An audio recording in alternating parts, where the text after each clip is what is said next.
Hi everybody, welcome to my apartment. Luna is going to be helping me today with your walkthrough of your package. So I hope everybody's leaves got to them unscathed. I used the washi tape to make sure that the tape wasn't too adhesive-y, so it didn't rip any of the skin off the plants and it still kept them in place. I promise I know how to wrap presents, but the tissue paper was to add bulk over the leaves, so they were kind of splinted against that piece of cardboard that looked really pretty, and I love that wrapping paper. It's my favorite color, so I hope you all enjoyed it. I put a lot of heart into that, and I wanted to apologize for not including the instructional guide for the Propagation 101, but you will be getting it, and I will be sending a few more leaves with that as well, because I apologize. I didn't have room to put it in the packages, and I also wanted it to be better than what I currently have it as. So I'm working on that, and it'll be worth the wait, I promise.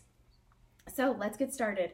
I have one of our little leaf palettes. And these are what I have included in mine. Oh, and that might be backwards, sorry. But I have a good variety, and I wanted to go through setting up your propagation station for air and soil propagation.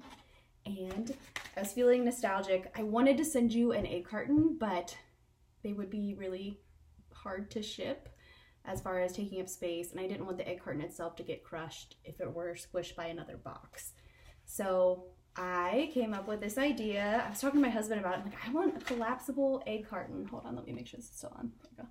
I want a collapsible egg carton, and I was looking up origami, bowls, dinnerware, and then I got to thinking, I'm like, you know what? I used to make cootie catchers, and I bet if you just turned it upside down, it would be a perfect planter. It'd be easy to move, and it flattens, so it'd be easy to ship. And I have been fine-tuning the paper, and here's what we have so far. So when you receive it, I put the rooting hormone between the flaps for most of them. Everybody's package was a little bit different because every leaf is a little bit different, and everybody's growth process is going to be a little bit different. So I hope you were happy with your selections. And propagation station, aka cootie catcher contraption. So it's closed right here. Just slip your fingers and your thumbs on one side,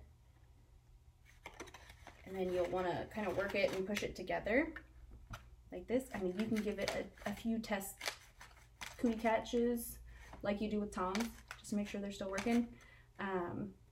And find a level space. This one has been on my desk, and I actually have this one that has been under my grow light, and look how pretty they are. I'm so proud. Some black prints, ghosties.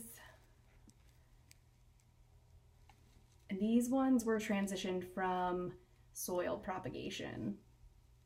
I had them in an egg carton, and then they upgraded to my like flat of propagated pups, and they were my first little propagation setup. I went just like you, and the idea behind this is it has a good surface area surrounding it, so drainage should be good, especially if it's in an area that has good air circulation, because one of the issues, or one of the most important things about growing succulents is the water.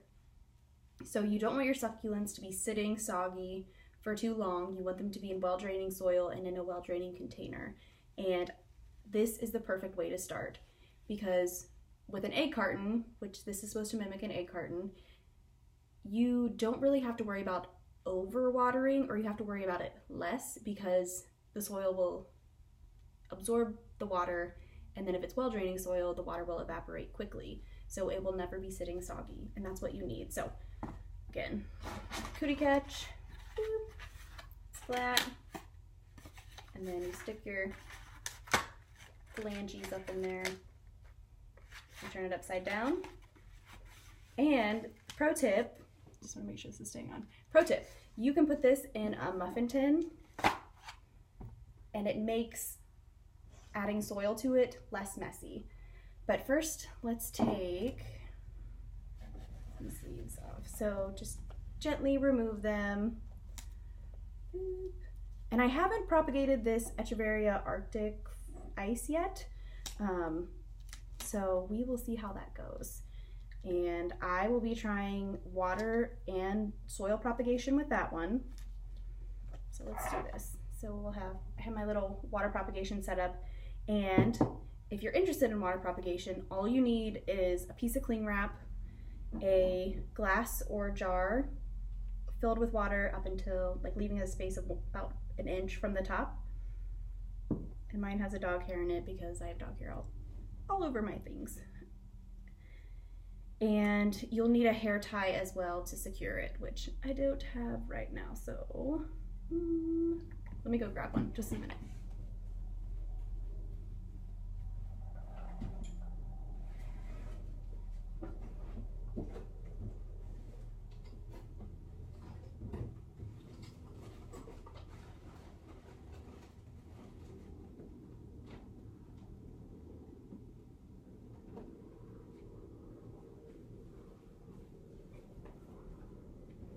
Okay, got one. My puppies are so sweet. Anyways, so you'll need that for the water propagation, and I don't recommend water propagating the calancos or the crassulas, just because I found they like a drier environment than most succulents. So they're happy in soil, watered rarely, and they like the sunshine a lot too. So I'll move those. So these will be soil only. Oops, I guess it doesn't really matter. Oops. So we have soil baby, and then let's see. I want to do one of these in water, and then I want to do two of them in soil, just because I think they'll do better in soil. But we're going to experiment together on this one. Get rid of that tape. Oh, and here are some others I wanted to show off to you. Whoops. So you can just stick the leaves in the soil, if I can get it up to you, and use the center of the cootie catcher to rest the leaves so they're upright. They're not sitting flat in the soil or staying soaked. And these ones actually have little baby roots. And these are also due to be watered, so I included some syringes for everybody. I work at a pediatrics office, and I snagged some 5 ml syringes. So these are 10. Boom, a little bit more. Okay, so let's see. So 10 mLs, and I have some bear paw propagated babies in there, and I have a variegated one, crassula, and then 2 pachyphytum leaves. I believe they're pachyphytum. I think it's the gonzo. I want you to be able to see it.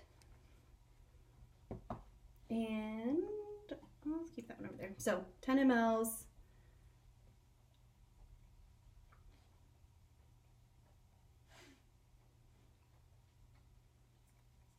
Should just about water all of them. So I guess it's about 4 mLs per side, and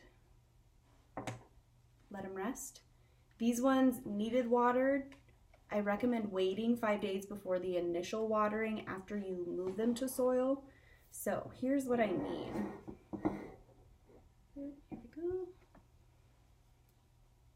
And this is my mix of soil, the same that I sent to you.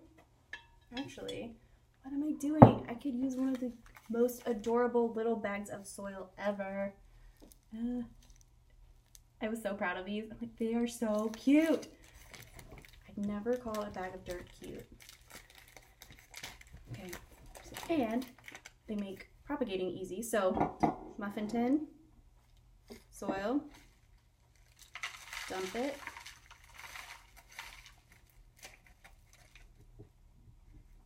Okay, shake it a little bit.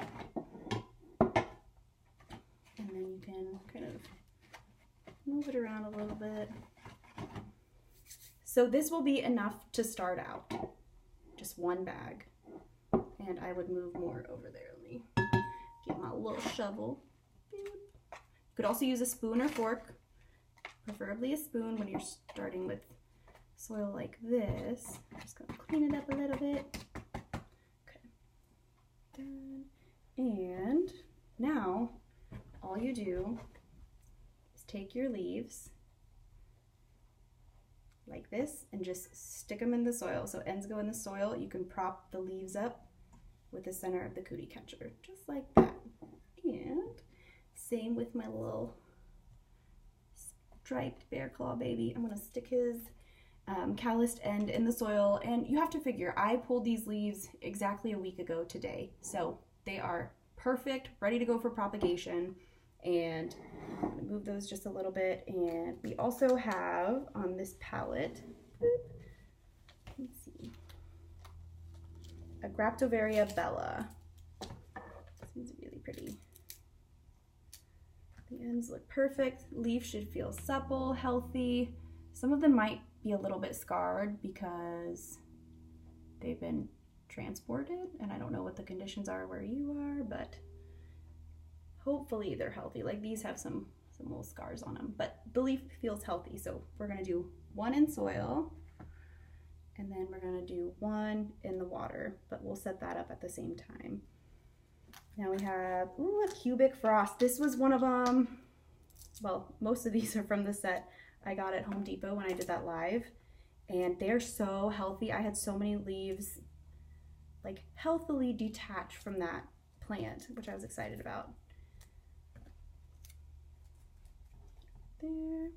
Okay, so for these, I really want to do water propagation with these. So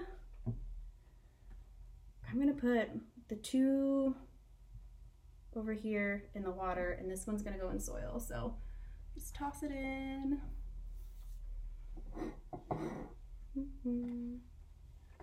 Oops. That's why it's important to be on a smooth surface, or a level surface, I guess I should say. Okay, now we have the little jewels, which are so pretty. This one has a little bit of scar stuff, but is ready to propagate. So this one feels a little bit squishy and it looks a little wilty, so I don't know if that one's going to propagate as well. See how it's kind of like, it's getting translucent at the bottom too. Well, I guess this one's kind of clear, but I'm gonna put this one in soil because I feel like it needs more dry conditions. Because when it's squishy, it can sometimes mean it got too much moisture. This one feels rigid and supple though. I think it will do well with the water propagation. And then my Graptovaria Debbie. This was a beautiful plant. And it has a little itty bitty tear over here, but otherwise it's rigid, it feels good. I mean, there's some scarring on the back, but that was just from where it was around the edges of a plastic pot. So let's do the big one for water propagation, and then we're gonna do this smaller one in soil. Just like that. And that's it. So let me take all this off, and we're gonna get the water propagation set up. And I was thinking you could use this as like a little table. Let's see.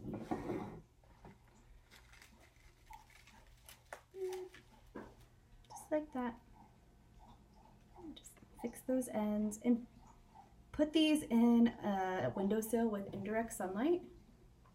Like I'm gonna put it over on my shelf, but that is in a north facing window, and I'm gonna put it on a shelf that doesn't have a grow light because at this point I think it might be too intense for the leaves. So we're gonna leave that over there. I think east facing would be okay too. Okay, so that's the soil, super easy. If you have questions, let me know. My hair looks a mess today, so sorry. Oh well. We're in Washington, so it's super humid out. It's like drizzles or mists. But for water propagation, I will need one sharp knife.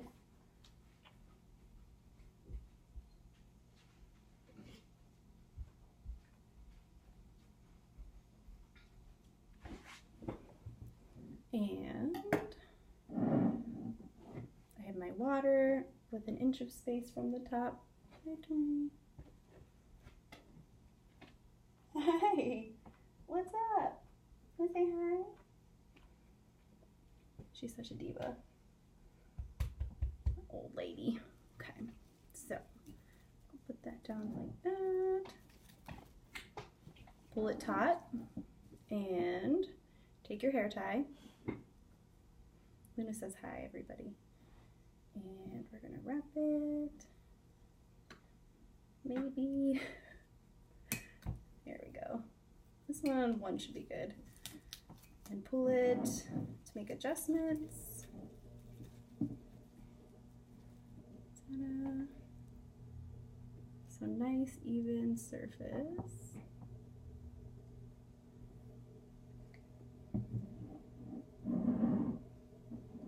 Now we're going to make adjustments. I usually start with the largest leaf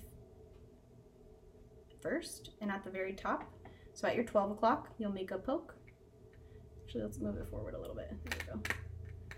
Just big enough to fit the leaf end. And you don't want the leaf end to touch the water. It's okay if it presses up at the top. Excuse me. Because we're going to have other leaves in there too. I'll show you what I mean. And let's do this one next. This is the Graptovaria bella.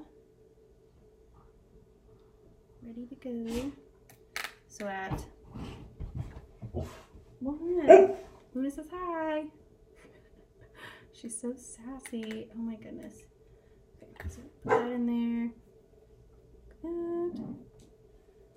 Let's see. So that was, you have 12 o'clock, like 2 o'clock, and then let's do a 3 o'clock of the cubic frost. Ooh, it's a snug fit. I'm okay with that. Okay, I'm gonna put this beside it. It's another cubic frost. Ooh, that noise is like styrofoam rubbing against styrofoam. This one's a little bit wilty, and I'm not sure if it's gonna grow, but we're gonna try. So I'm gonna put this one at like between 9 and 10 o'clock.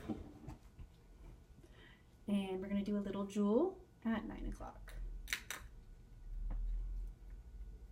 Okay, so that's the water propagation setup.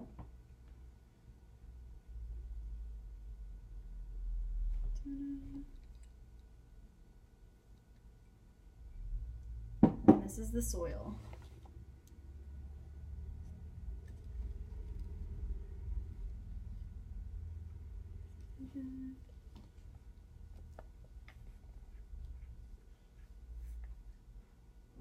And that's it.